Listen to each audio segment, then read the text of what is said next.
हैं। सब लोग बोले अरे कैसा पागल है, यहाँ के धर्म सम्राट राजा, सम अलंकृत राजा, धर्मवर्ती राजा श्री कृष्णचंद्र जी महाराज के नाम से बुलाया जाता हो, जो कहता है कि मुझे कृष्ण से मिलना है, ऐसे थोड़ा सी जाता है।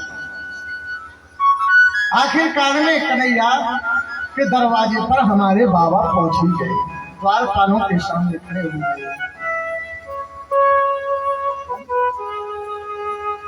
द्वारपालों के सामने खड़े हो जाते हैं और खड़े होकर के हाथ जोड़ दिए, महाराज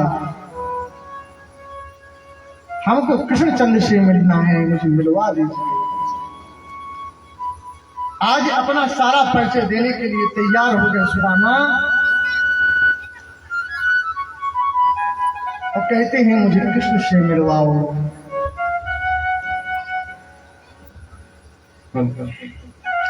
आओ तो कभी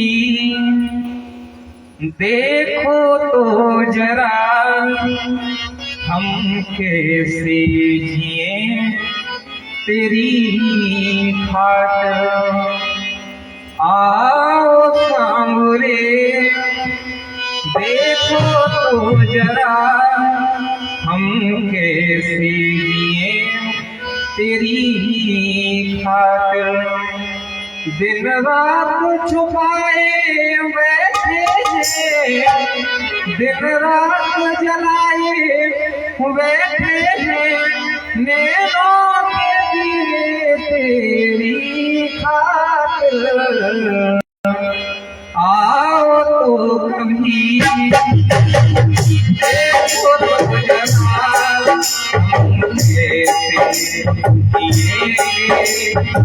तेरी खातिर।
कन्हैया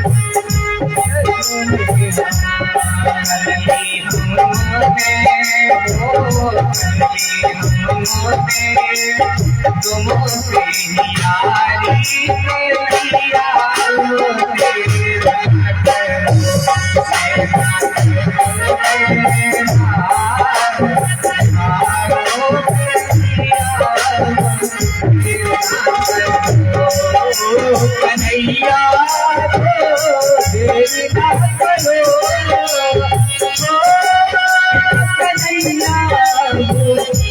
करो, कन्हैया देवी ना करो, मेरा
गुरु प्रीतेन मंत्रम विद्वानेत्राभया।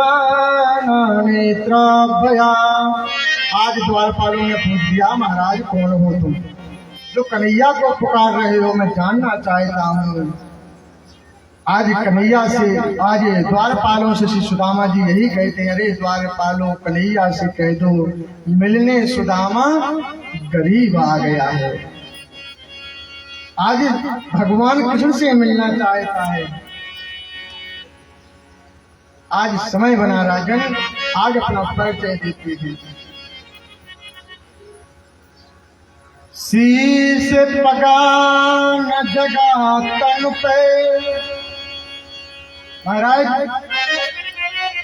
सुदामा नाम सुनकर के जैसे ही द्वारपाल पहुंचे और जाकर के वहां पर कृष्ण से बोले, महाराज की जय हो, जय हो महाराज। एक ब्राह्मण देवता आए हुए हैं, दरवाजे पर खड़े हुए हैं, और तो और ना तो उनके शीश पे पगा है न कुछ है। शीश पगा न जगा तन पे, प्रभु जान तो आही बसो रही ग्रामा। और धोती पटी सिलती दुपटी, और पायन की नहीं सामान।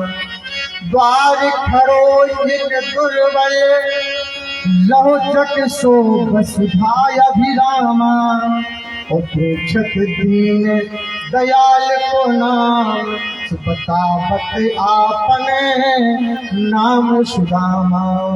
अपना नाम सुदामा बता रहा है महाराज। शीश जगा न पगा तो महाराज कुछ भी नहीं है, ना तो शीश पर पगा है, ना जगह तन में है, ना कुर्ता को पहन रखा। फटी सी लटी सी दुपटी, एक दुपटी को लपेट रखा है। अपना नाम सुदामा बता रहा है। जैसे ही सुदामा शब्द सुना, ब्राह्मण देवता सुदामा आए हुए हैं, कन्हैया ने दौड़ लगा दी। दौड़ लगा करके और सीधे दरवाजे की ओर भागे। दाऊ दादा बोले, थोड़ी सेना लेकर के आओ, मुझे लगता कहीं लड़ाई हो गई। कन्हैया दौड़ते हुए जा रहे हैं। कहीं पर महाराज दुपटी गिरती है, कहीं पर झाना गिर जाता है। आज हमारे कन्हैया बेसुध हो जाते हैं मित्र से मिलने के लिए। मेरा बचपन का यार, मेरा मित्र सुदामा आया है, वह ब्राह्मण देवता। आज ब्राह्मणों के लिए हमारे भगवान दौड़ लगा देते हैं प्यारे। कहीं पर दुपटी गिरती है, प्रद्युम्न जी पीछे से भागे, पिताजी कहाँ पर दौड़ लगा रहे हो? पीछे से अक्षौणी सेना लेकर के हमारे दाऊजी भी भागे। लेकिन जैसे ही दरवाजे पर पहुंचे, दरवाजे पर पहुंच करके कन्हैया ने सुदामा को देखा, और सुदामा ने कन्हैया को देखा। एक दूसरे को देख करके महाराज चकित से रह जाते हैं। न सुदामा कुछ बोलते हैं और न कन्हैया कुछ बोलते हैं। आज भक्त और भगवान का मिलन हो रहा है प्यारे। भक्त और भगवान के मिलन को देख करके आज अश्रु की धार बहने लगी सुदामा के आंखों से, कन्हैया की भी आंखों से अश्रु की, प्रेम अश्रु की धार बहने लगी। आज गले लगाने के लिए तैयार होते हैं तो हमारे सुदामा जी दूर भागते हैं। ना मित्र मुझे मत छुओ, मैं गरीब हूँ, मेरा तन इतना मैला है कि तुम्हारे राजसी वस्त्र महंगे हो जाएंगे, मुझे मत छुओ। आज कन्हैया ने जबरदस्ती से आंख में भर लिया, हिदायत किया, हृदय से लगाया। महाराज साथ में लेकर के आए, सिंहासन पर बैठाना, सिंहासन पर बैठाल करके अपनी पत्नी रुक्मणी जी से कहा कि जाओ थाल में पानी भर के ले आओ, हमारे घर पर ब्राह्मण देवता आए हुए हैं। क्षमा में कृतम पुण्यम, ऐसा पुण्य का समय आया है, सब लोग पुण्य करो, ब्राह्मण देवता हमारे घर पर चल करके आए हैं। आज पानी भरने के लिए रुक्मणी चली जाती, लेकिन यहाँ पर इतनी अश्रु की धार। हमारा मित्र इस दिशा में आज मस्तक की ओर देखे, प्रभु हमारे श्याम सुंदर, और देख करके आंखों से अश्रु पांव को धोने लगे, आंखों के अश्रु से पांव को धो दिया। ऐसे बेहाल बिवायन सो पग कंटक जाल लगे पुन जोए, आये महादुख पायो सखा तुम, आये नकते दिन खो। देख सुदामक दीन दशा, करुणा कर करुणा निधि रोए, और पानी परात को हाथ छुओ नहीं, नैनन के जले सौ पग धोए। आज नैनन के जल से पैरों को धुला दिया। महाराज खुशी के आंसू इतने ठंडे होते हैं कि सुदामा को मालूम नहीं निकला। जब क्रोध के आंसू आते हैं तो प्यारे गर्म निकलते हैं, और खुशी के आंसू जब निकलते हैं तब ठंडे निकलते हैं प्यारे। यदि हमारा विदेश में पड़ रहा पुत्र और यदि घर पर आ जाए तो माँ की आंखों से अश्रु निकल पड़ते हैं कि मेरा पुत्र आया है, खुशी के मारे। कोई अपना घनिष्ठ प्रेमी मिलता है तो आंखों से अश्रुपात होने लगता है कि मेरा मित्र मिला है, मेरा सखा मिला है।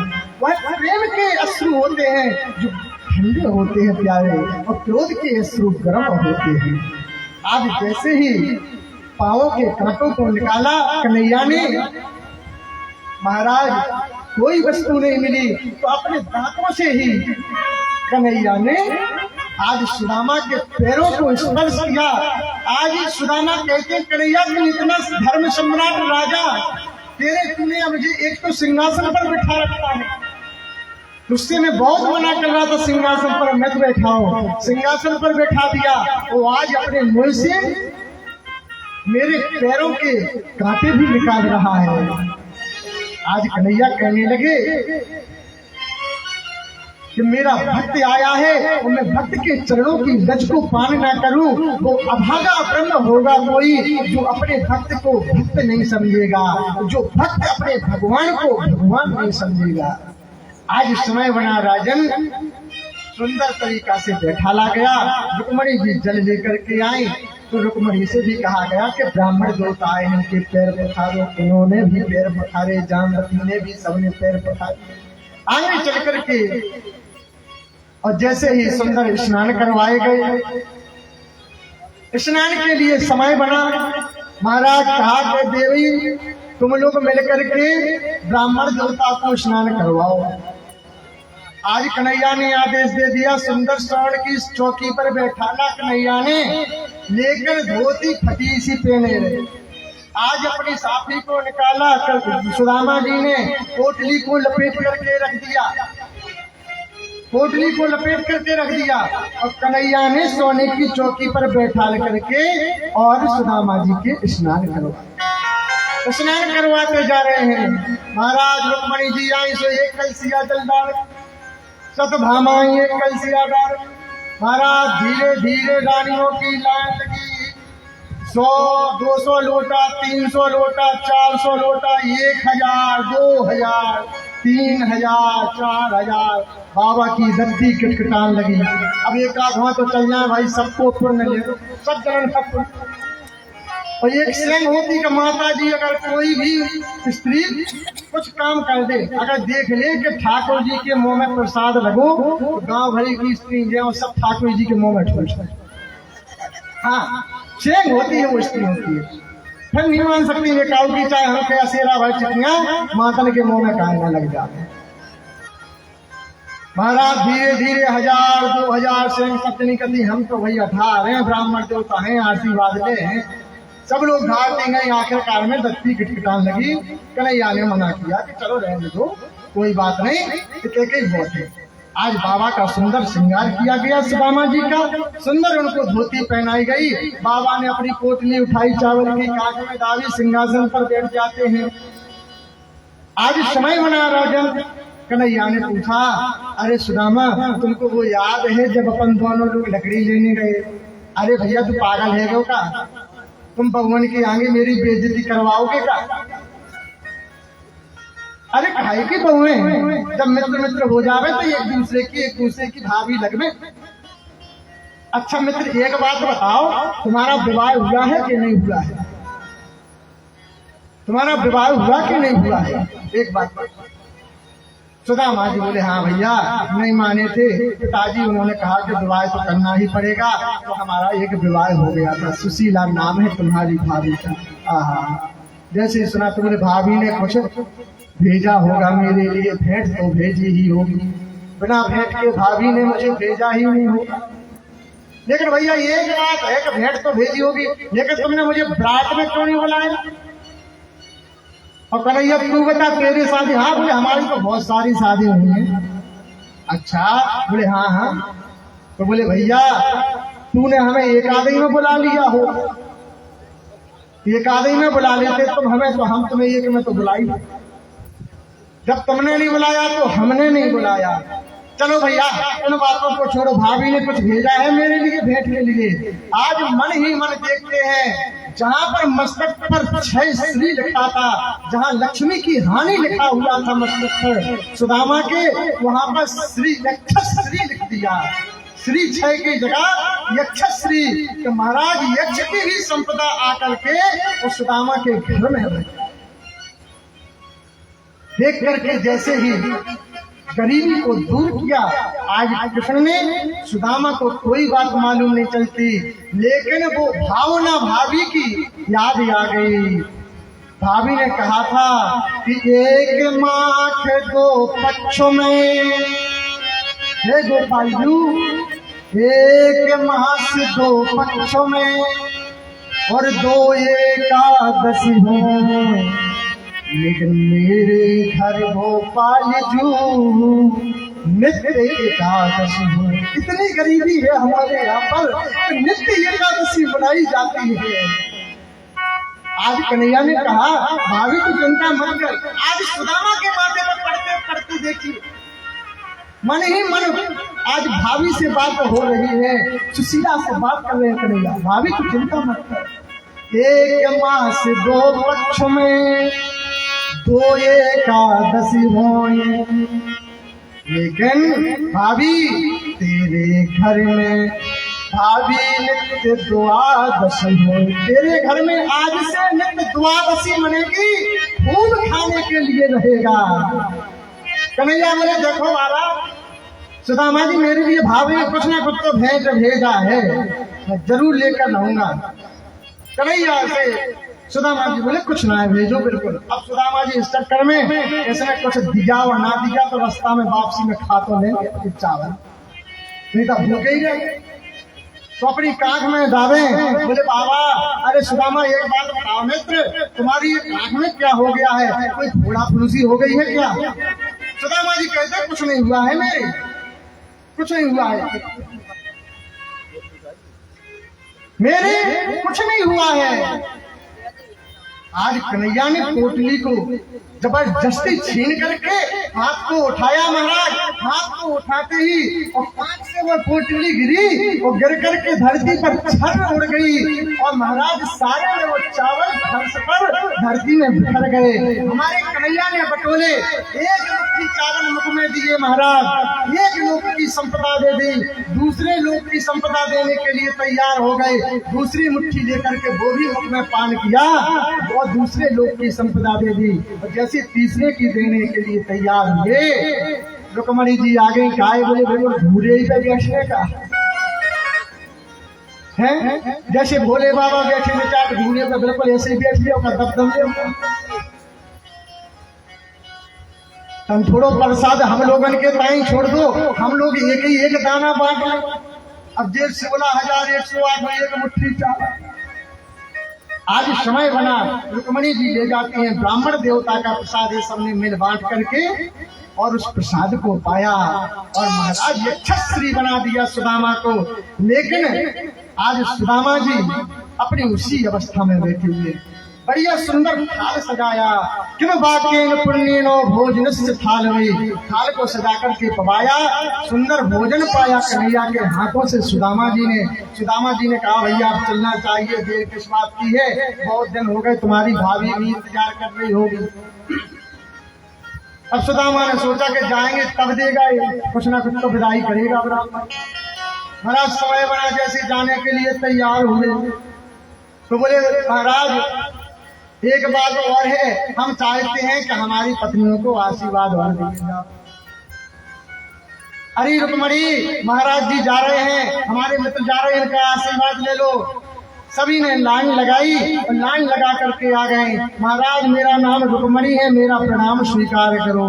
आज बाबा कह देते हैं सौभाग्यवती भव, सत्यभामा आई प्रणाम करते हैं, मेरा नाम सत्यभामा है, सौभाग्यवती भव, मित्र वंदनाई सौभाग्यवती भव। महाराज धीरे धीरे 100, 200, 300 सौभाग्यवती कत कत केवल जहाँ से 1000, 2000, 3000 की संख्या निकली तो बाबा को मोह शुद्ध हो, बिल्कुल भाव गड़बे केवल। महाराज कार्य चौरे कन्हैया क्या द्वारका की सारे नगर में बुलुआ लगवा दिया कि सारे नगर की स्त्रियां आ जाएं, मित्र आए हैं हमारे आशीर्वाद लेने के टाइम। ना बाबा, ना मित्र, सब अपने ही पत्नी हैं, ये सब तुम्हारी भाभी हैं। अरे चौरे कन्हैया इतनी भाभी? हाँ भैया 16,108 हैं। अरे कन्हैया तो तू ये काम कर, सबके बदले तू ही प्रणाम कर दे। आज भक्त की ही हिम्मत है कि भगवान को झुका दे। आज भगवान को कन्हैया को कहने लगे सुदामा जी कि तू ही प्रणाम कर ले, सबको आशीर्वाद हम दे दे। आज कन्हैया ने बाबा के चरणों में प्रणाम किया, साष्टांग हम किया और प्रणाम करके बोले चलो बाबा हम तुमको दरवाजे तक छोड़ दें। कन्हैया को वापसी में छोड़ने के लिए तैयार होते, देखो कान्हा हम जा रहे हैं कन्हैया। सुदामा को लालच हुआ कि चलो कुछ दे देंगे। अब ब्राह्मणों ब्रह्म विद्रमा मांग तो सकते नहीं, कुछ मांग तो सकते नहीं है। और यहाँ पर विश्वकर्मा को आदेश दे दिया कि जाओ सुदामापुरी में जैसी द्वारकापुरी बनी हुई है वैसी सुदामापुरी को बना दो, एक रात में सुदामापुरी बनेगी। आज कन्हैया से सुदामा जी कहते मैं जा रहा हूँ, कन्हैया कहते बिल्कुल जाओ, देखो तुम्हें को मना तो हम कर नहीं रहे क्योंकि भाभी अकेली है, जाना तो पड़ेगा ही। दरवाजे तक पहुंचे, बोले कन्हैया देखो जा रहे हम, बोले बिल्कुल जाओ कोई दिक्कत नहीं। दरवाजे के बाहर निकले, बोले कन्हैया जा रहे, कन्हैया बोले ठहर जाओ। सुदामा जी बोले अब तो देंगे कुछ ना कुछ, जब रोका है मुझे कुछ ना कुछ तो अब देंगे जरूर। बोले भैया जंगल की है रास्ता, तो तुम ये हमारे वस्त्रों को, चमकीले वस्त्रों को पहने हो तो इनको उतार दो अपनी ये धोती। कन्हैया जी धोती लेके गए सकते, जी अपनी धोती पहन लो, फटी दुपटी अपनी पहन करके जाओ तो कोई चोर रास्ता में तुमसे नहीं बोलेगा। महाराज कन्हैया ने पीताम्बर को उतारा और अपनी पुनः वही लंगोटी लगाई और लगा करके मन में कहने लगे, जाओ कन्हैया मैं तुम्हें श्राप देता हूँ, जैसा मैं हूँ वैसा ही तुम बन जाओ। महाराज 3 लोक की संपदा, 2 लोगों की संपदा तो सुदामा को दे ही दी थी भगवान कृष्ण ने, 1 लोक की संपदा अपने लिए छोड़ी थी। लेकिन आज सुदामा ने कह दिया कि जैसा मैं हूँ वैसे ही तुम हो जाओ। 1.5 लोक की संपदा हमारे सुदामा को मिल गई और 1.5 लोक की संपदा हमारे कन्हैया को भी मिल गई। आज जैसे ही सुदामा अपने नगर में आते हैं, देखा वहां पर एक सुंदर सी स्त्री छज्जे पर खड़ी हुई है, सुशीला। सुशीला को देखा, सुशीला ने थाल सजाया, हमारे स्वामी आए हैं, उन्होंने इतना सब कुछ भेजा है। विश्वकर्मा जी ने कहा कि सब कन्हैया ने कृष्णचंद्र ने भेजा है तुम्हारे लिए। सुशीला जान गई हमारे स्वामी गए थे इसलिए भेजा होगा सब। सुशीला आई, आरती का थाल लेकर के आरती उतारी, आरती उतारती हैं और सुदामा जी दूर भागते हैं। कहती हैं, अरे भैया दूर क्यों भाग रहे हो? जैसी सुशीला की आवाज सुनाई पड़ी कान में, सुदामा जी जान रहे कि कोई राजकुमारी है, यहाँ पर किसी राजा ने कब्जा कर लिया होगा, इसलिए राज्य बस गया है। सुदामा जी गरीब परिस्थिति, महाराज आगे चल करके सुशीला ने कहा, मैं तेरी सुशीला। आज सुदामा जी कहने लगे, अरे सुशीला तू तो केवल एक चुटीला बांधती थी, आज तेरे 2 चुटीला बंधे हुए हैं, आखिरकार कारण क्या है? बोले सब कृष्णचंद्र की ही कृपा है, सब कन्हैया की कृपा है। मैं तो सोती रही केवल, और जब सुबह उठी तो सब कुछ हरा भरा देखा मैंने संसार।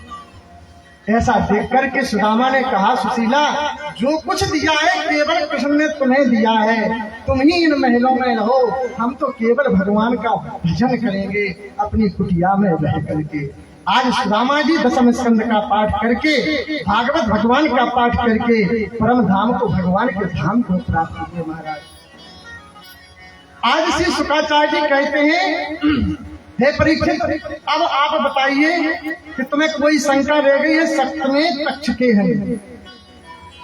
मैंने सुदामा चरित्र की पूरी भागवत आपको सुना दी है, अब तुम्हें कोई शक है कि मेरा मुक्ति होगी या नहीं होगी? आज परीक्षित कहने लगे, मैं जान गया हूँ स्वामी, मैं प्रभु जान गया हूँ शुक्राचार्य जी महाराज कि 7 दिन में हर व्यक्ति की मृत्यु होनी है, होनी ना? 7 दिन में होती है, किसी के लिए 8वां दिन तो नहीं रहता है। सोमवार एतवार इसी में होती है सभी की मृत्यु, सोमवार मंगल बुध बृहस्पति शुक्र शनिचर, इन्हीं 7 दिन में सबको मरना पड़ा। आज जैसे ही मरण धर्मात्मक ज्ञात हो गया कि मरण धर्मात्मक डरना नहीं चाहिए, भगवान की केवल भक्ति करनी चाहिए, उसका मोक्ष हो जाएगा। आज जैसे ही मरण धर्मा को नहीं मानना चाहिए, ऐसा करने के बाद में जन्मे जने कांच का महल बनवाया, उसमें अपने पिताजी परीक्षित जी को रखा। परीक्षित जी उस महल में रहते हैं, लेकिन तक्षक नाग एक भेष बना करके आ गया। तक्षक नाग भेष बना करके ब्राह्मण का आया और आकर के नारद जी के सामने खड़ा हो गया, और खड़े हो जाने के कारण किम मे नाम कारण श्याम तेसाम विवर्जिते मया। आज नारद जी से कहने लगा, मेरा नाम तक्षक है, मैं राजा परीक्षित को डसने के लिए जा रहा हूँ। नारद जी ने कहा, मैं कैसे मानूं कि तुम तक्षक हो? क्या इस हरे भरे पेड़ को सुखा सकते हो? बोले हाँ मैं इसको सुखा सकता हूँ। तो उसने ऐसी फुटकार मारी महाराज, पीपल के वृक्ष को सुखा करके राख कर दिया। आज विश्वास हो गया कि तक्षक नाग ये डस लेगा परीक्षित को। आखिरकार में करें तो क्या करें, कांच के महल में बंद और बैठे हुए परीक्षित जी एक दिन की बात भगवान की पूजा करना चाहते थे, तो भगवान की पूजा के लिए तैयार हुए, और पूजा के लिए जैसे ही तैयार हुए और तक्षक नाग ने एक सूक्ष्म रूपी कीड़ा का रूप धारण किया। सूक्ष्म रूपी कीड़ा का रूप धारण करके महाराज और फूल में बैठ गया। फूल में बैठ जाने पर वही फूल पूजा के लिए परीक्षित को कांच के महल के अंदर गए। वही कीड़ा भी उसी के साथ में प्रवेश कर जाता है। जैसे महल के अंदर पहुंचा, सारे फूल चढ़ जाते हैं। एक फूल राजा परीक्षित ने बचाया कि हम इसको सूंघेंगे, देखेंगे इसकी सुगंध कैसी है। और जैसे ही सूंघने के लिए महाराज थोड़ी सी राजा परीक्षित को सुसग हो गई थी, थोड़ी सी, कि आखिरकार में ये ब्रह्म कैसा है, ये हमारा कन्हैया कैसा रहा कि सबका जूठन खाता रहा। तो नाक शकोड़ दी अपनी कथा सुनते सुनते, इतनी नाक मांस की रह गई, सारा शरीर बज्जू का। और जैसे ही उस फूल को उठाया, उठाते ही वो कीड़ा एक विकराल रूप में तक्षक नाग के रूप में आ गया। सप्ताहे तक्षके हनी, वो आकर के उसको तड़ाक से डस लिया। महाराज ये मृत्यु कैसे हुई, आखिरकार में इसका क्या भाव है। हम सबकी मृत्यु होती है और परीक्षित जी का गोविंदाय नमो नमः हो जाता है। आगे चल करके बताया, शुक्राचार्य जी कहते हैं सब व्यक्ति की मृत्यु होती है। आखिरकार में एक बात बताओ, हम सब परीक्षित हैं, सबको जाना है एक ना एक दिन, हम सबको ही जाना है। इस संसार में अनेक वस्तुओं की परीक्षा करते रहते हैं, किसी न किसी वस्तु की हम लोगों को परीक्षा बनी ही रहती है, तृष्णा बनी ही रहती है। लेकिन भगवान का भजन करके और भगवान की प्राप्ति, भगवान का धाम पाना ही उसका एक साधन बताया गया है। अच्छा एक बात बताओ, मृत्यु तो सबकी होती है। वैसे तो राजा परीक्षित ने कह दिया था कि मुझे अब डर ही नहीं है, मेरी मृत्यु होनी ही नहीं है। उनको तो यही ध्यान दिया था कि मेरी मृत्यु नहीं होनी है। परंतु शुक्राचार्य जी ने कहा क्यों नहीं होनी है। बोले महाराज एक बात बताओ, हमारे अंदर मिट्टी का तत्व है, वो तो मिट्टी में मिलेगी ही। आकाश का तत्व है, आकाश में जाएगा। अग्नि का तत्व अग्नि में जाएगा। जीर्णानि विहाय संतानि, गीता में लिखा है, जीर्णानि विहाय संतानि नैहं छिनन्ति पावका नैहं दहन्ति पावका।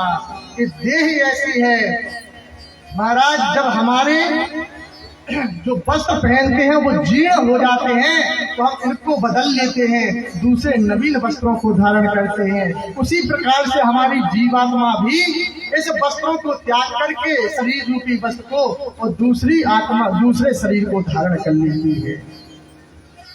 महाराज ऐसा भाव बताया। महाराज मृत्यु होती कैसी है, किसी ने देखा जी कैसा होता है? नहीं देखा। किस किसने देखा जी? देखा किसी ने? जब व्यक्ति मरता किसी ने जी देखा हो तो बताओ। लेकिन आज हम बताएंगे कि जी सबने देखा है, वो आप लोग बता नहीं पा रहे हो, वो हर व्यक्ति ने देखा है जी। हम आप लोग एक दीपक को जलाते हैं, दिया जलाते ना, दिया को जला करके मंदिर में रखते हैं, जलता रहता है। जब उसका घी खत्म होने लगता है तो उसकी एक दिव्य ज्योति निकलती है। एक दिव्य ज्योति उस बत्ती को छोड़ करके वो एक धुआं में मिलेगी। वह ज्योति तो देखी होगी निकलती, बत्ती को छोड़ करके वो धुआं में सीधी जाकर के वो मिल जाती है, अलोप हो जाती है। वही ज्योति देखो जल रही थी, वही ज्योति उड़ करके अलोप हो गई। इसी प्रकार से हमारा जीव ही निकलता है और जाकर के उस पर ब्रह्म में लीन हो जाता है। महाराज ऐसी दिव्य भागवत की कथा है। आज जो कुछ बना, हम तो खैर आपके बालक हैं, हम तो कुछ आपको सुना ही नहीं सकते हैं। हमारी उम्र ही क्या है कि हम आप लोगों को परोसे। जो भी मुझे गुरुजनों ने दिया है वो मैंने आपको श्रद्धा के अनुसार परोसा है। आगे चल करके 12 स्कंद में भागवत की महिमा बताई गई है कि भागवत के प्रथम स्कंद में भगवान के कपिल अवतार की कथा है। आगे चल करके द्वितीय स्कंद में महाराज 12 भगवान की कथा है। तृतीय स्कंद में कर्दम ऋषि की कथा आती है और महाराज चतुर्थ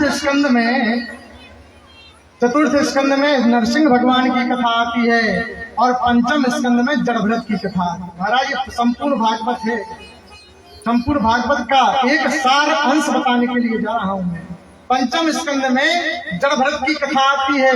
आगे चलकर के षष्ठम स्कंद में गजेंद्र मोक्ष की कथा आती है। अष्टम स्कंद में आगे चल करके 12 है भगवान की कथा आती है, मीन अवतार की कथा आती है। नवम स्कंद में हमारे भगवान श्री राम का अवतार होता है। दसम स्कंद में हमारे कन्हैया की बाल लीलाएं हैं और एकादश स्कंद में नव योगेश्वर संवाद है और द्वादश स्कंद में 12वें स्कंद में नाम की महिमा है कि परीक्षित का मोक्ष किस प्रकार से हुआ था। सारी लीलाओं को स्मरण करके भगवान अपने परम धाम को पधारे। बोलो बाल कृष्ण लाल की। आज भागवत की कथा आपकी पूर्ण हुई।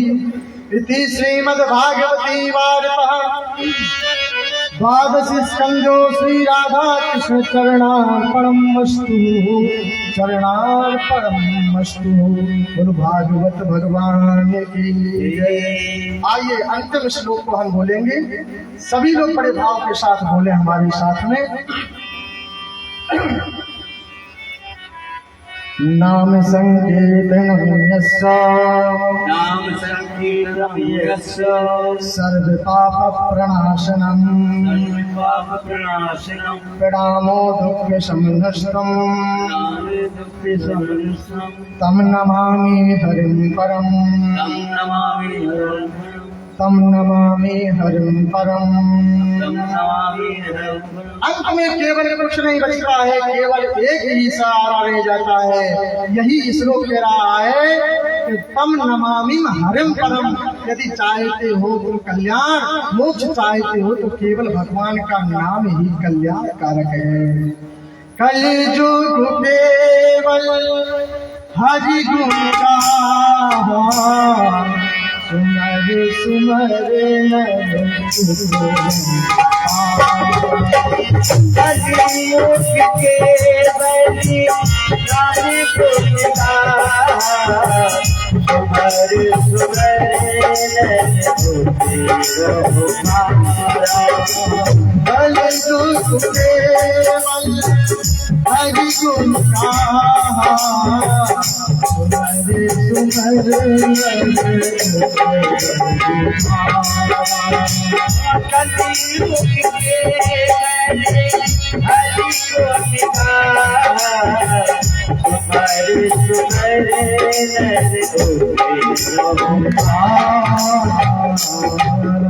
केवल अंत में कलकाल में है तो केवल भगवान की कथा और भगवान का नाम संकीर्तन ही श्रेष्ठ बताया गया है। अब हमने आपको श्रीमद् भागवत की कथा सुनाई। हमारे पास जितना ज्ञान था ठाकुर जी की कृपा से गुरुजनों ने मुझे जो कुछ दिया था वो मैंने आप लोगों को परोस दिया है। यदि हमारी कथा आपको अच्छी लगी हुई हो तो इसको अपने घर पर ले जाना और इसका मनन करना, श्रवण करना, और यदि बुरी लगी हो तो यहीं पर झड़ा जाना। हम पुनः ले जाएंगे गुरुजनों के बीच में और पुनः इसको 9 डुबकी लगा करके गंगा जी में पुनः फिराएंगे और पुनः फिर परोस देंगे आपको। क्योंकि हम तो आपके बालक हैं, हम तो कुछ सुना ही नहीं सकते हैं और आप लोग हमसे दूनी उम्र के बैठे हुए हैं। हम तो केवल चाहते हैं, तो एक ही बात चाहते हैं, आप लोगों का आशीर्वाद, केवल कि आप लोगों का आशीर्वाद इसी प्रकार से बना रहे कि बूढ़े बुजुर्गों की दुआ चाहते हैं।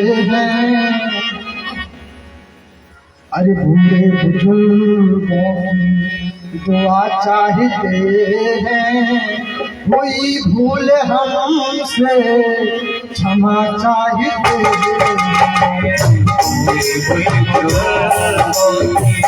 दुआ चाहते हैं, दुआ चाहते हैं, कोई हो क्षमा चाहते हैं।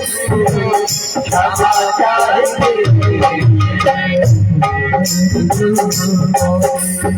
दुआ चाहते हैं, कोई भूले हमसे क्षमा चाहते हैं।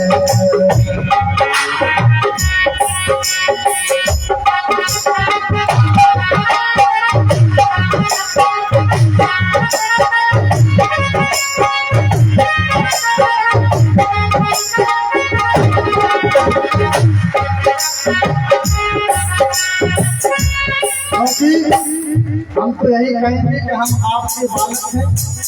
यदि हमसे कोई गलती हो जाए तो मुझे अपना पुत्र समझ करके सुपुत्रो जाए तो कुछ माता न भवती। जिस प्रकार से माता कभी कुमाता नहीं होती है अपने पुत्र के लिए, तो मुझे पुत्र भाव देकर के यदि कोई अपशब्द भी सुनाई से निकल गया हो तो मुझे क्षमा कर देना। आप हमारे पिता फल हैं, माताएं बहनें सभी माताएं बहनों की तरह हैं, इसलिए यदि कोई भी गलती हो जाए तो मुझे क्षमा कर देना। बुजुर्गों की दुआ चाहते हैं, भूल भूल हमसे क्षमा चाहते हैं। लोगों की दुआ चाहते हैं, कोई भूल हमसे क्षमा चाहते हैं। यदि कोई भी भूल हो गई हो तो मुझे क्षमा कर देना, मैं आपका बालक हूँ। बोले राधा कृष्ण भगवान की। आइए चलते चलाते हरि नाम संकीर्तन। और एक बात बताएं, आप लोगों को प्रसाद में हम चावल देंगे। चावल जो देंगे आपको, तो आपको अपने घर पर ये चावल ले जाने हैं। एक एक मुट्ठी चावल जो भी मिलेंगे आपको प्रसाद में, इसे घर पर ले जाएं। थोड़े से चावल आप अपने धान्य में डालें जहाँ पर अन्न इत्यादि रखा हो आपके, और थोड़े से चावल आप अपने जहाँ पर आटा इत्यादि रखा हो, जहाँ पर रसोई बनाते हो वहाँ पर रखें। और थोड़े से चावल अपने जहाँ पर तिजोरी इत्यादि हो, आपका धन धान इत्यादि रखा हो, वहाँ पर रखना है इन चावलों को। आरती के बाद में हम चावल सभी को वितरित करेंगे। सुदामा जी की ये भेंट है। जिस प्रकार से कन्हैया ने सुदामा के घर में धन धान भर दिया, उसी प्रकार से कन्हैया हमारे ऊपर भी कृपा बरसाएं। इन्हीं सद्भावनाओं के साथ में अपनी वाणी की पुष्पांजलि राधा कृष्ण के चरणों में समर्पित करते हुए राधा कृष्ण भगवान की। आइए चलते चलाते एक भजन तत्पश्चात जैसी प्रभु की इच्छा आगे, अगर आप लोगों का इच्छा होगी तो एक आध भजन का हल्का पत्र सुना देंगे, नहीं तो आरती करवाएंगे, क्योंकि हवन भी होना है। और कोशिश तो यही है कि हमको रात में निकलना है, क्योंकि कल दूसरी जगह अटेंड होना है। तो कोशिश तो चल रही है। अब देखो भाई मनीष भैया प्रधान जी के मारे निकल पा रहे या नहीं निकल पा रहे, तो इनके हाथ में है।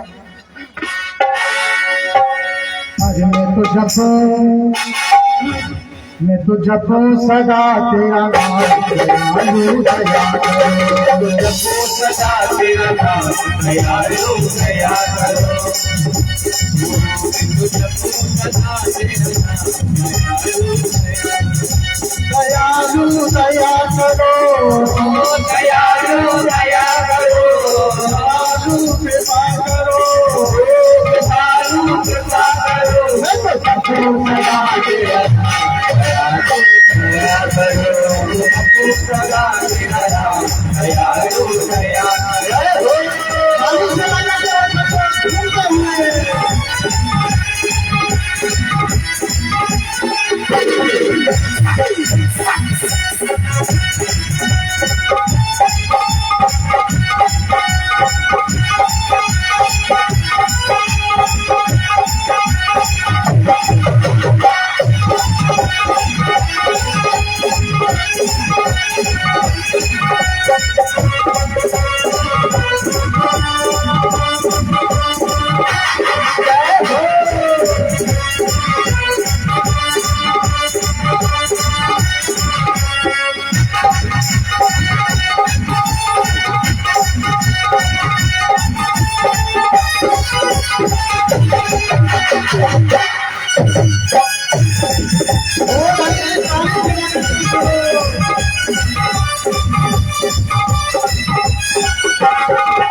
अच्छा एक बात बताओ, कहीं अंतम कीर्तन तुम लोगों को बुरा लग रहा है? ऐसे नहीं, थोड़ा नाचना पड़ेगा, हमारी विदाई अच्छी तरीका से करनी पड़ेगी भाई। हाँ, थोड़ा झूमते हुए पार खड़े हैं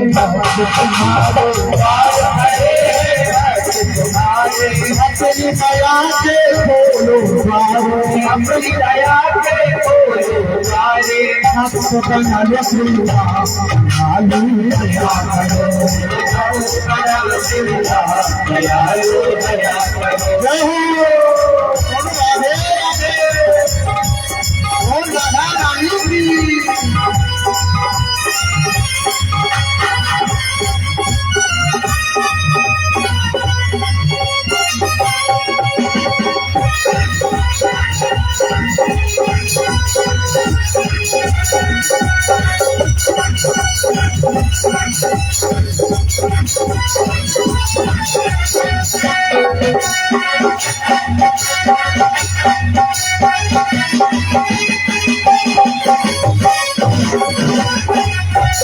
बोल हरी।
पार खड़े हैं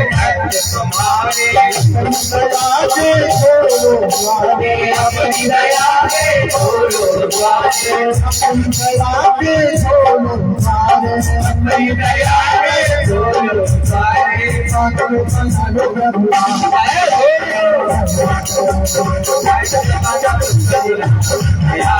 दया करो।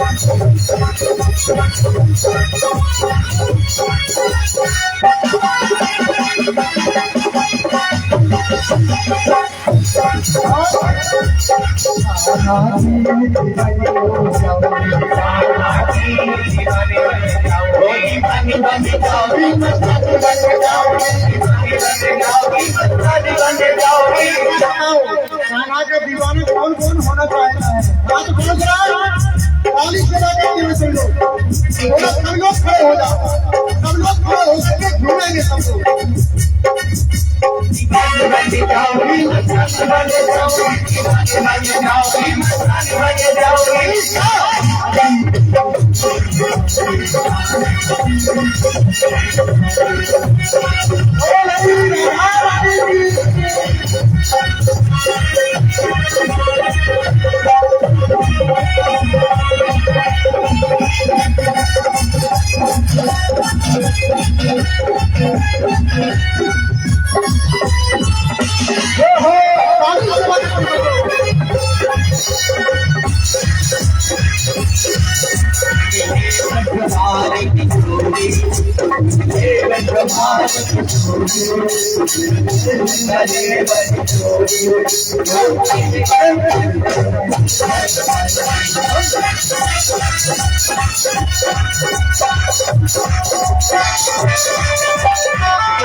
मेरो सास बचा मेरा हो जाऊं राजा मेरो रानी सजावे मैं गाने हो जाऊं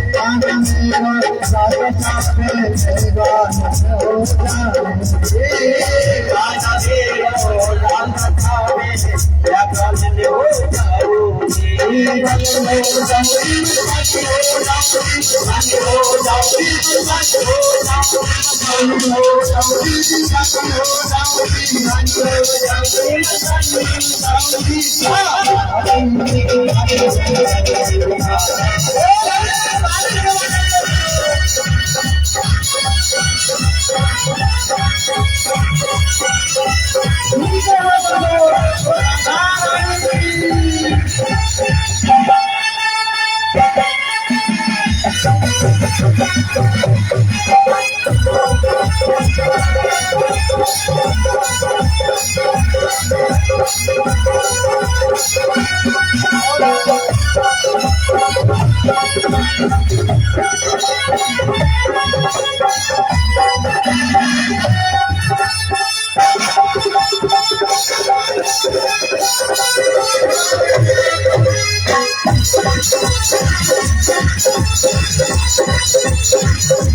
राजा मेरो रानी सजावे मैं गाने हो जाऊं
हरिलाल की सरकार की भगवान की जय श्री राम।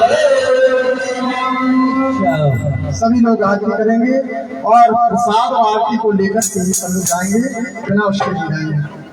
हरि ओम चंद्रमा मनसो जातमो सूर्योदय को श्रोता भाज सुखान समखाद वीर जाय को पाप बिहर की आरती गाओ पाप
भगवान की जय।